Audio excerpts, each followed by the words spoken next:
Story 1. At 11:42, I was trying to sleep in my bedroom.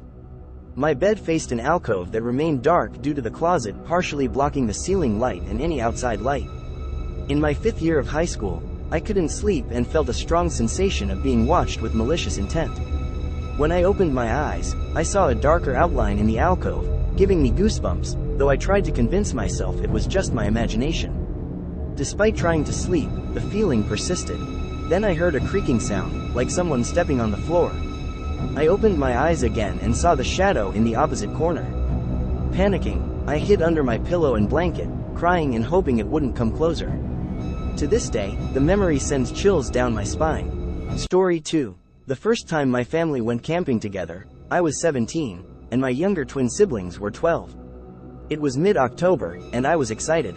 We drove to the country, parked on a quiet road, and hiked a mile into the woods to set up our tents in a clearing. One for me and my siblings, and one for my parents. That night, I couldn't sleep. After hours of trying to get comfortable, I heard the tent zipper. I saw a head poke in and called out, "Dad?" but the head quickly withdrew. I thought it was my parents checking on us, so I went to their tent and found them both asleep. When I woke them up, they both denied leaving the tent, giving me chills. I realized that a stranger had looked into our tent, and I didn't sleep at all that night.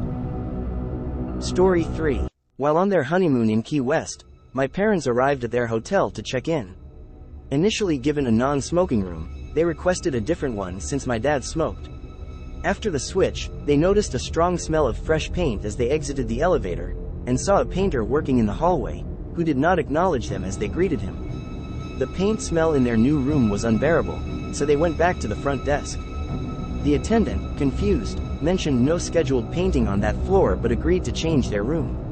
Returning to retrieve their luggage, they found the painter and his supplies gone, and the smell of paint completely vanished. The next morning, they overheard a tour guide mentioning that a painter had fallen to his death down an elevator shaft on that floor long ago. This unexplained event freaked out my normally skeptical parents. Story 4. My cousin Peter was on Skype with his girlfriend Jane around 2 a.m. on a Friday.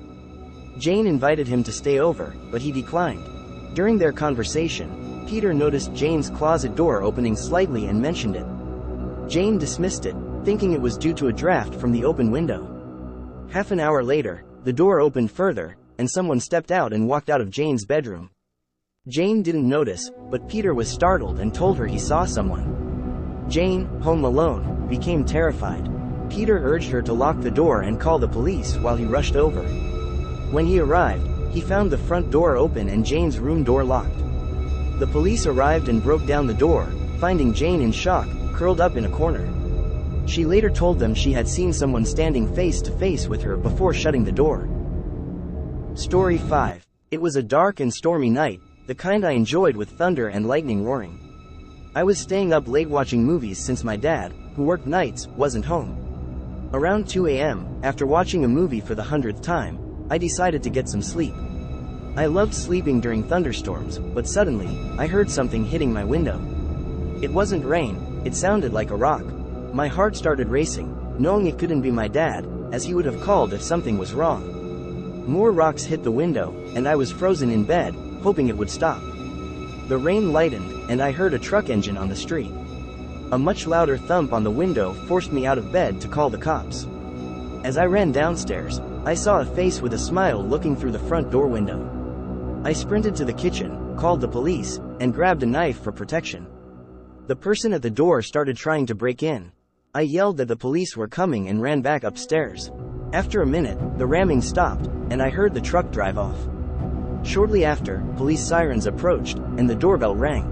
I explained everything to the officer and described the face as best as I could. Unfortunately, I couldn't provide any details about the vehicle and regretted not taking a look. The police never had enough information to catch the intruders, leaving me unsure if they intended to rob my house or something worse.